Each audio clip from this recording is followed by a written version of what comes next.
We got a wheel! Alright, welcome back to Orwell's Interceptors. We're on the home stretch here with this bike. This bike needs to be able to go to Road America as a spectator within a month, so I'm going to try to do a tire change here. My buddy was supposed to come over and learn how to do the tire change. He's not here. Maybe he'll come tomorrow. Maybe I'll leave one for him to do tomorrow, but I'm going to start with the front one, and because it's really hot today, so I've got the tires outside, and well, they're softening up, which should make it easier. I'm going to work on the 16-inch front. I've got a BT45 for the front and a BT46 for the rear. They stopped making the BT45, or sorry, the BT46 succeeded the BT45. Well, that stopped in early 2020, so I got like one of the last 16-inch BT45s to throw on the front, so I need to get the calipers off, 12, 14, string them up. I got to get the speedo cable off there, pull the axle holders off, and then I can just drop the wheel out, and then we'll take it over to the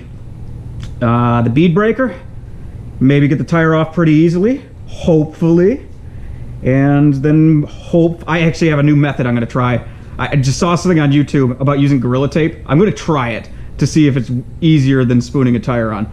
And then if you've been watching this series at all, you know that this side had a whole bunch of rust on it, like, because what happens is water gets into this frame and then it freezes and it pushes this out. These are all supposed to be 90-degree sharp angles, and they are not, because it lost all the paint, and this had been through many freeze cycles. So I kind of did a lipstick on a pig job. Not sure if you could see that or not, but I think it came out pretty well. You know, it's not going to hold up to a bunch of abuse because I did it while I was on the bike, but I'd say it looks pretty good. But I'll get on with this tire change. I forgot about this until this point. There's something that I would consider a total design issue with this 84 through 86 Interceptor, and it's how this front axle works. And before you're like, hey, you're going to nick up your rotors and everything because it's going to hit the it's not. And that's actually the issue. It has to do with this axle and how you have to split it. And quite frankly, the flats on this side, so you have to split these two things. All right, the flats on this side aren't great. This one's better than the one I previously did. But if you just grab two 17s or whatever, you cannot do it with just two short wrenches. The only way that I could do this on mine was to actually grab, I've got just fucking busted fork parts from another one. So I'm going to torque this as much as I can onto there. And then I'm going to try to use a flat to break this thing off on that side. The issue is with this, this thing's way too deep for any socket I've ever used, so I can't get an impact wrench on it. I remember trying this like 4 months ago and I couldn't do it, so I don't even know if I'm going to be able to do it this time. I can still probably change a tire without it, but it's going to be a major headache. So I'm going to see if I can split these. Now I'm going to show you something that I believe is incredibly stupid, but it was what was recommended to me on the VFR World forums by people that know these bikes a hell of a lot better than me on how to do this. And it's not stupid, their recommendation isn't stupid, it's stupid that you have to do this. Anyway, I've got this old fork lower clamped on there real good. Then I got a 17 wrench, and then I'm going to take this piece of PVC, which also happens to be my fork driver for this bike, for the 38mm forks. Oh shit, I gotta keep that down. Yes, that's going. Oh no, it's spinning inside the fork. Fuck, it's not tight enough. I was afraid. Shit. Why is the thin crust of Little Caesar's thin crust pizza hiding under all that cheese and pepperoni? It's shy. Hello, Little Caesar's large thin crust pizza with Oh yes! That felt like it. Yes! Oh, for fuck's sake. Thank you, Honda, for whatever the fuck this is. Okay, there's gonna be a spacer, that thing, then the axle comes out, and the speedo drive, and now I can lubricate all that shit up, and my hands hurt, but we got a wheel! Actually forgotten about valve stems until I remember about an hour before I started this, and I was like, oh shit, I don't really think I have any. I got one shorty and one maybe 3/4 inch one in there. No, that's probably an inch one. So I ran to AutoZone and I found these. I'm hoping that these are the 0.453 inch, the 8mm. I think they're either 8mm or 10mm. And these unfortunately are long. And I bought two of them because these looked hilarious to me. I wouldn't put these on mine, but I kind of want to put them on here because I think it'd be funny. Unfortunately, they're long. If you're going to take a bike onto the track, get the 90 degree stems. But for this one, I don't really care. But I do want to put a new one in, because if I'm going this far, I might as well do it. If it starts leaking within like a year because the valve stem didn't get replaced, then I'll feel like an idiot. So, I don't know. I'm probably going to go, I don't know. I might do the shorty on the front. That long one's going to be a bitch to get into. Or I might just leave it because it'll be funny. But now I'm going to, oh, where's my, well, I don't know where my safety. We'll take the air out.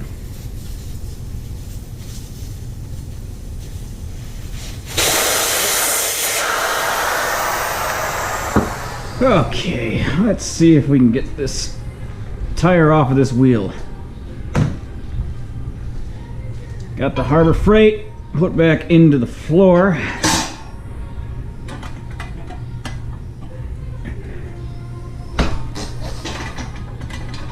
Mine has the best defect ever, where the paint was put on too thick, so it actually like holds there, which is just awesome.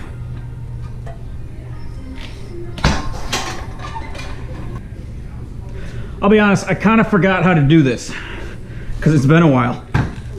I don't have my Dawn and dish soap because I don't have one of those made up, and I think Simple Greens are going to work well enough. I'm going to use that Rue Glide when I put this thing on because I got turned on to that by some forums, and it works really damn well.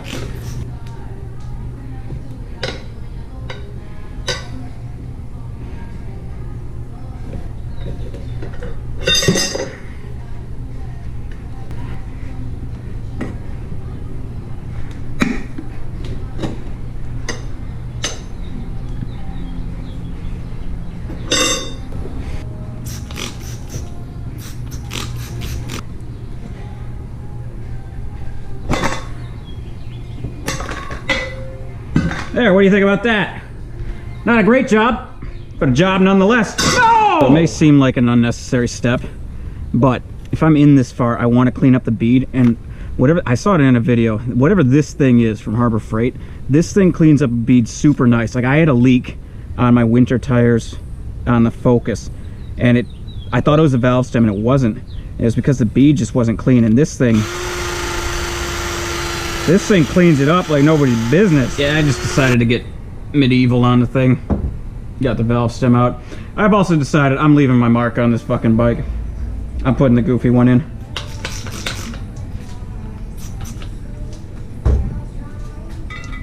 I'm not good at oh no! That's the same size. Well, that's not going through there. How do you do with the chrome part? Alright, let's forget the chrome one. I don't know what the fuck that is.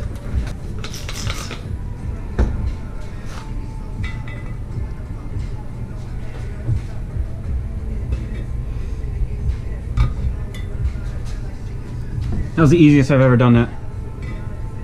Not even close have I ever done it that easily. Well, now I want to know, that chrome piece isn't going to fit through there. It doesn't compress like the rubber. Well, I haven't left my mark on this bike. It's on YouTube, and I need to see if this works. I got Gorilla Tape, not duct tape, but Gorilla Tape. And trying to pinch all these as tight as I can.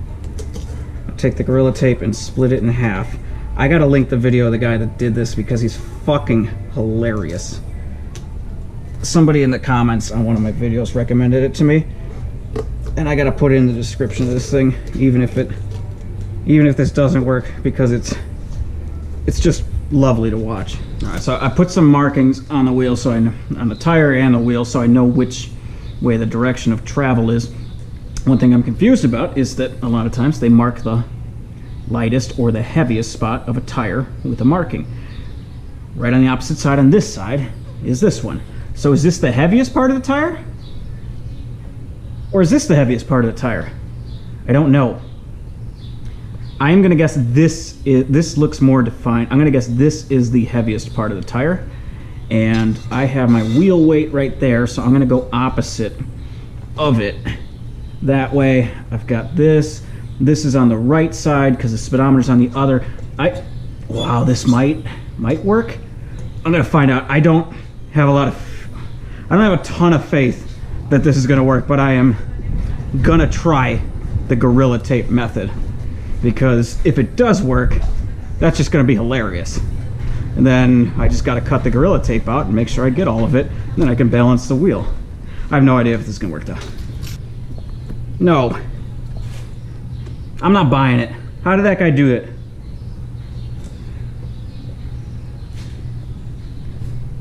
Ow, fuck! Okay, nope. Fuck the Gorilla Tape.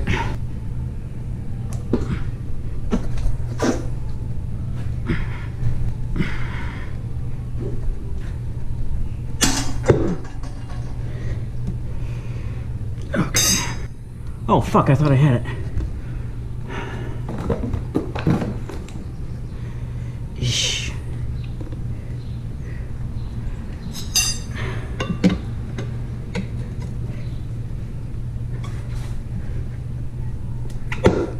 Okay. Oh, shit. I almost got the entire thing on accident. I didn't mean to do that. The tire's on. Yeah, these 18-inch, well, more so, the bias ply tires are a hell of a lot easier to put on than a fucking radial. I didn't mean to do that. Alright, now this is far and away the scariest part, and that is setting the two beads. And the first time I did this, I fucking put... Compressed air scares me, so first time I did this, I was wearing all leather, helmet, everything. And I just couldn't get the thing to set. And that's because on the compressor, I had it set to about 50 PSI. However, what was actually coming out of the air gun was way lower. I might have had like 15, so I had ratchet straps and everything around the tire trying to get it, you know, set so that when I actually put air to it, it would fill in. And I did pull the valve core out so you can dump as much air in there as possible. I'm gonna run around it. I'm gonna wet the two edges on here and there, but I'm gonna show you why I wasn't able to set it based on what the compressor was showing and what I thought was going in. So I've got this set right now to about 90 PSI, which sounds crazy. However, on the gun, that's about 42. So that's why I was never getting it to go. So we're going to be listening for two very distinct pops. You will know if it happens. There will be no question if the bead's set. All right, well, I got my safety glasses on, and I'm just going to pray.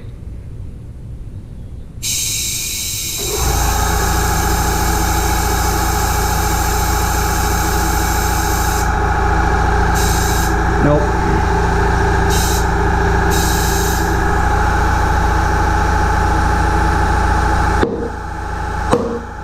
That's it. I had to push it up a little bit to get this part to seat because my air was escaping from there. So now, when I pull this off, all the air is going to rush back out because I don't have a valve core in it.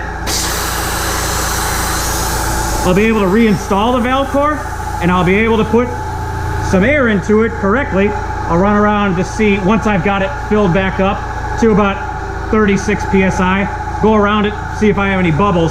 But yeah, that took me a day last time because I was trying to set the fucking thing with 15 PSI. Been a minute since I've actually used the balancer. Now the heavy spot is where the weight is. Now I'm still not certain if this marked the heavy spot on the tire or if this marked the heavy spot on the tire. But if I leave it to run around for a while, it's going to end up landing back there. With balancing, well, if you're thinking about using balancing beads, stop. Just don't. It's one of those things that sounds great in theory, and it sort of works. I mean, it's actually a really clever solution to a problem. It's sort of like a vacuum-operated petcock. It's a clever solution to a problem that's going to fail you and make your life worse. So I can see that this thing's going to keep popping down. So I'm actually just going to get this wheel weight off, and I want to see how this affects how this thing is going to... Oh, that kind of looks gross. All right, now let's find out where this thing's going to end up landing this time. Am I going to land in a different spot? So the spot I ended up landing in is here now, where I was landing there before. I'm just gonna try it a couple more times. If I don't see a ton of movement on it, if it's slow, I'm not even gonna bother putting stick-on weights on it. Contentious subject, but I know some people that don't even bother putting the fucking weights on the thing. However, I do want to get it balanced as well as I can. If I keep landing on that spot, what I'm gonna do is take these Motion Pro stick-ons, and then if it lands, let's just say if it landed right here, I'd put one, you know, right there, and just try to get it so when you spin it, it randomly lands on a different spot. If it randomly lands on a different spot every time, well, then that's, wow, so this actually, all right, so this stopped at a totally different spot. This may not need a weight, so let's just slow you down. Are you gonna stop at a spot? Okay, so this is the old spot where it was landing. Are we gonna come backwards? All right, we're gonna see where this one lands. I'm gonna put one stick-on weight on the top and then see if I can get it to kind of land more randomly. So I just swapped the weight from where it was originally, and I put it opposite of the heavy spot, and now it's made this way too heavy. So I can see that this weight is way too heavy. I don't know what this thing actually weighs, but it's probably more than one of these. So, okay, that's right where, okay, so I gotta do this again. I gotta spin it, find out where the heavy spot is without a weight on it, and then I'll do a stick-on. It's gotta be pretty fucking close. It landed there once. I'm just using dry erase to mark it, but I've landed here 3 times now. So what I'm gonna do is I clean it up. I clean the wheel up where I'm gonna stick this with some carb cleaner, because this looks like a carburetor to me. And I'm just gonna put one on the inside here. And I'm gonna respin it and see how this affects where my new landing point is gonna be. So now that I've got my one wheel weight on, I've spun this around several times now, and since I put the wheel weight on, I've been marking them with 2. So we got 2 here. We actually had one before this. GoPro didn't record sound because it's a piece of shit. And then I have another one right here. And I had one right there. Before I put that wheel weight on, we had one here and one here. So these are 18-ounce weights. If it's dispersing it that much with the 18-ounce weight, I can't put a smaller weight on because I don't own one. That is probably as good as you can expect out of a garage mechanic balancing. I shouldn't say mechanic, a garage weekend warrior like myself. And I'm pretty comfortable with where this thing is. So I'm gonna get this thing ready to put back on the bike, which means I need to get in here and get all that grass out that I ended up putting in there when I was cleaning up the bead. I need to put some new Valvoline full synthetic, whatever the fuck kind of grease that is. Put that in there, put this back on the bike. Yeah, so okay, where are we gonna land right now? Okay, so we're actually gonna land in the same place twice. This is the first time it's landed in the same place. Was it here or was it here last time? Anyway, I'm actually pretty comfortable with this. You want to get a lot more scientific with it, go find some weights that are less than 18 ounces. You could be at this literally all day. This is going to be good for me. Well, that's a different tire on the front than when I started this video, so I guess that's a tire change. Worked out. I think it's going to be fine. I still got to do the rear. Hopefully tomorrow when we watch AJ Allmendinger win, we're going to order a shitty pizza. And that's kind of the recipe for seeing AJ Allmendinger win a cup race. You order a shitty pizza, the worst shitty pizza you can get, and then he has a chance of winning. The part that's pissing me off is that this bike right now, after getting rid of that rust and getting the new tire on the front, this one looks better than mine. And I'm kind of fucking pissed off about that because I don't want this one to look better than mine. So I have some work to do on this one. I do have a new sprocket set RK530 chain. I actually like how this one turned out quite a bit, so I'm going to do the same thing on that one. There's actually quite a bit more I can do on this bike to spruce it up, but it looks like shit. I shouldn't say it looks like shit. It does not look as good in my basement as it does when it gets outside. This one looks better outside too, but this one's a bit of a mess.